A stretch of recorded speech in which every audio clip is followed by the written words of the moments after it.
JC, do you guys, more than maybe any other position group, look forward to putting the pads on? Yeah, I think it actually makes our job easier. I think you get these D linemen in tight jerseys sweating and you can't grab them, you can't do anything. So I think the D line I don't think have become aware that it only makes our job easier when we get the pads on. I think they think they're going to get an advantage tomorrow when the pads come on, but I think we equally think that we have the advantage once the pads come on. Do you guys feel comfortable so far, even without getting that pads on so far? Yeah, we've done a really good job. I think this has been a really seamless transition from the off-season program into training camp. I think these have been 2 really crisp days of practice. Obviously the young guys are still coming along, but for guys that have been here for a while, kind of understanding their assignments and kind of just diving right back into it, not much learning curve. So I think it's been a really good first 2 days. How long before you solidify right guard? Will that take most of camp or maybe through the first preseason game? I don't know that. I think that's up to the coaches and the staff.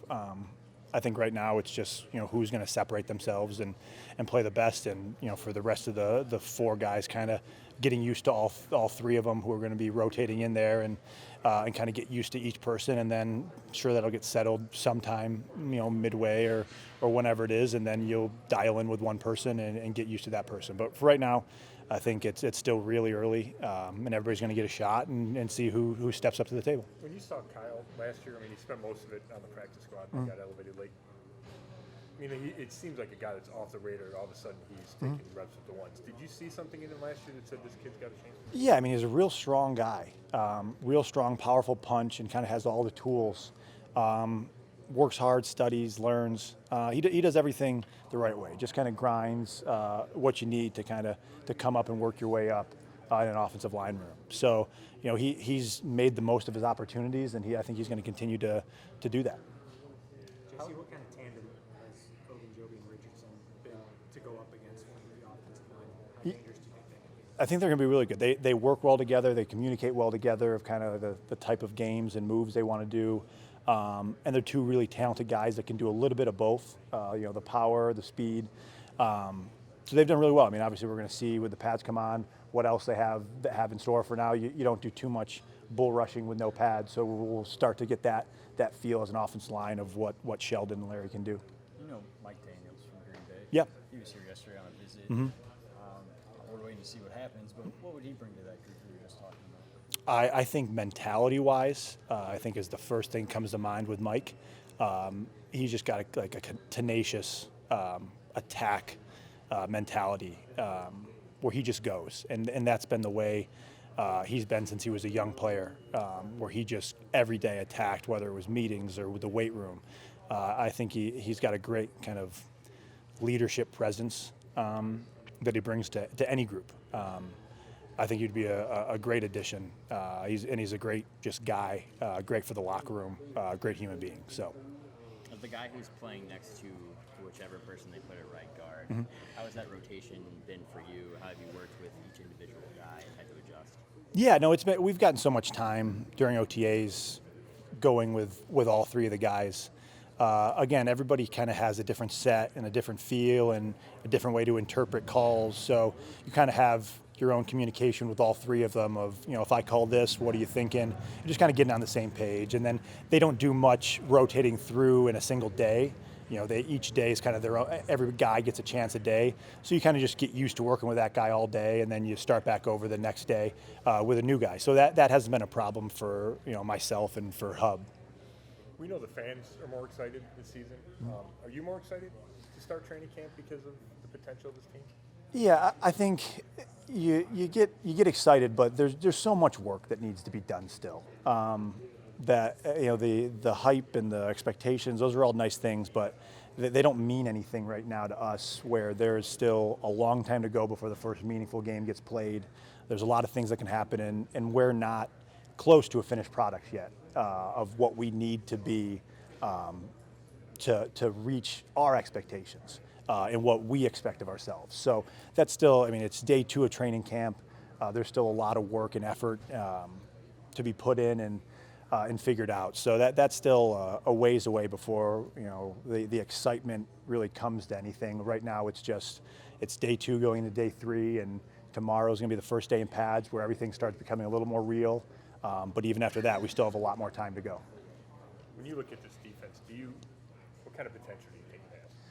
I think it's been very, not unorthodox, but they throw a lot at you. And I think that's going to be tough for other teams to figure out what they're doing. They do a great job of disguising and moving around and getting in different positions. So it's been good for us because obviously we have to go against that, so we end up seeing everything. We go up against everything. We have to have an answer for everything.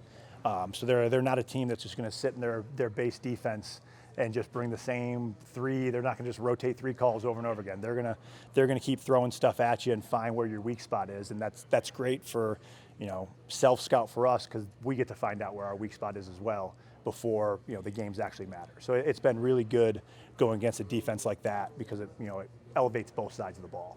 This transition you guys have to camping, a guy you're familiar with, Yep. again, have history with, how much of a leadership role have you taken helping the other guys kind of, with the way he wants things done? Right. And, just, everything that kind of goes with being the center and being a guy who has a good mind for that. Yeah, I think it's almost like I become the Rosetta Stone of the group, where I kind of know what Campy and Blasco are thinking, being with them for a while, and then I know how the guys interpret it too. So I'm kind of that middleman of getting everybody on the same kind of wavelength. So it's been great. I love Campy. Spent 4 great years with him. Never was in the same room with Blasco, but was with him at the team. And there's 2 really good guys, really good football offensive line minds, and they've been great additions. And they've kind of meshed well with the room and the type of attitude and group we had with them coming in. They've matched that, and it's been a really good fit. Have you seen their coaching having an added effect on any individual teammate of yours, making him better? No, I think it's still really early though. I think they're very good fundamentally, so I think that's something as time goes on you see that. It's still pretty early to kind of see those fundamentals develop this soon. But we harp so much on being fundamentally sound and kind of doing everything the right way from the snap of the ball to the end of the whistle. So that's all things that as time goes on you'll start seeing more and more of that. Eric Kush is a guy who's seen some time at right guard, but he's also proven to be a pretty reliable center. Yeah. As a fellow center, what's your opinion of him? I think we brought in a lot of kind of intelligent veteran presences in the offensive line room this year. And a lot of guys who have seen a lot of things, played in a lot of games. And Kush is one of them. He's been around for a long time, has seen everything, and he's been a great addition. Just kind of understanding and being there for the younger guys too, of having, this is how I see it. This is a different perspective. Just having more of those guys who are pros and kind of get what we're trying to do here makes that room better. Would you say Brian Winston kind of falls into that category Exactly. too? Yep. All those guys that have come in and just had so much game experience and practice experience just benefits and brings the entire group forward. Have you gotten to know Odell at all? I've talked to him a little bit. Yeah. No, he's an awesome guy to be around. There hasn't been I haven't seen one bad interaction he's had with him. I mean, he is, obviously, everybody around the league, guys on every team, and that was one thing that I think there was a kind of a loss in translation moment. When you talk to guys at the Giants, everybody said the same thing of like, we don't know what the storyline is, but we love the guy. Yeah. He was awesome to be around, just a great teammate.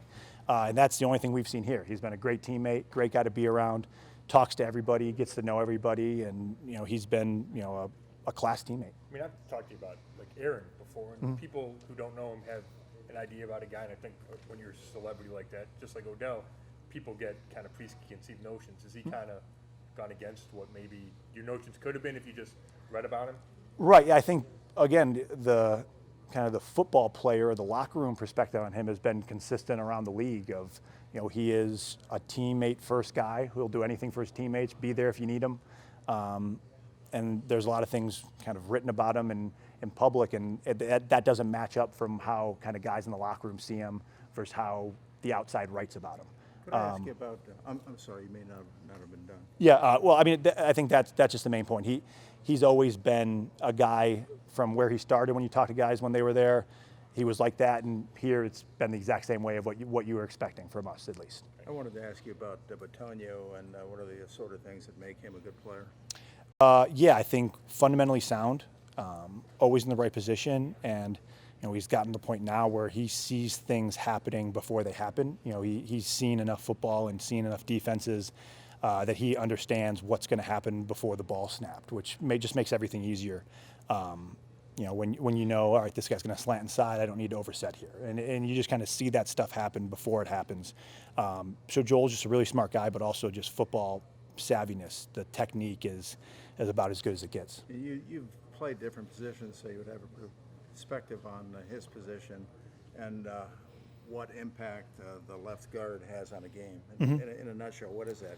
How does the left guard impact? Yeah, I mean, that's the game? usually the pass protecting guard. That's usually what you want there. Is similar to the left tackle. You want a guy who can pass protect and hold his own, and that's a guy, Joel, you can trust him against anybody. And also having a guy who can pull and move, you can just do so many things with him. It really opens up the playbook of kind of what the team and the scheme can use him with. I'm going to guess that you guys communicate pretty well, but how important is that? Or can it tend to be overrated that you have your job to do from one play to the next, and communication and reading somebody else's mind only goes so far? No, I honestly think it's a big part. I think when you have that continuity on an offensive line and you have guys that think alike, and a lot of that comes in the meeting room, not even on the field, where kind of when you install a play and you kind of talk to each other and kind of see how each person understands it and breaks it down. That's where a lot of that work comes, where when then you get on the field and you've already done that communicating, you've already got on the same page, and then it's almost just natural kind of how your bodies work together after that once you kind of both see it the exact same way of how this is how we want to block this guy, and then we go out and do it. And when you become a key player, your contract situation's under a microscope. Do you allow yourself to think about it at all? Do you try to block it out? How do you approach a contract year? I've been through it now once with Green Bay, obviously. So it's something, not that you're used to, but you've just gone through it once. So I don't really get too caught up in it, in that, if you go out there and play well and the team does well, it all kind of works itself out. So that's really my focus, is just, if I go out there and play my best and it helps the team win, everything usually settles from there. So it's something that I don't really focus on, that individual aspect. Would you like to stay here? Absolutely. I love it here, love the staff here, love the guys here. It's been a really good fit going into 3 years now, so it's been awesome. I would love to continue playing here. Have you talked at all about an extension? Not really. I mean, it's one of those things that I'm not a big talker about it in the media, so you probably won't get many updates from me about what's going on behind the scenes. But it's something, I would love to stay here and would love to get something done. But again, I'm just going to focus on this year and playing well and helping the team win. That's really the main goal. I mean, of course, when you're on the field, it's the last thing on your mind. But in terms of being away from the field, imagining your future with the Browns, to some extent, do you view this year as the extension of an audition to stay here long term? I mean, I think your film is your resume, and that's the case whether you're in the first year of a contract or the last year of a contract. What you put on film is how people will view you around the league. So I don't think it's any more important now than it was 3 years ago, or it's any important now than it was 5 years ago when I was in Green Bay. It's about going out there and playing well and putting good film out there, and that's the one thing we're always taught at this level is what you put on film. The eye in the sky never lies. So that's important whether it's game 2 or game 16 or year 1 or year 5. It's all the same thing. Do you think guys like Dorsey? Well, of course, Dorsey knows your situation, knows you were playing hurt last year.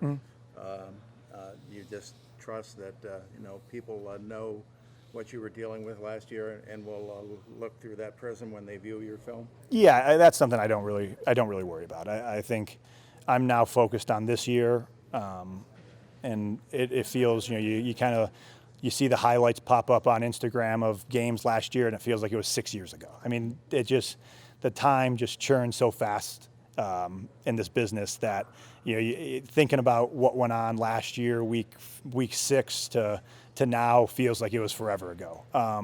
So I'm now just focused on this year and playing well.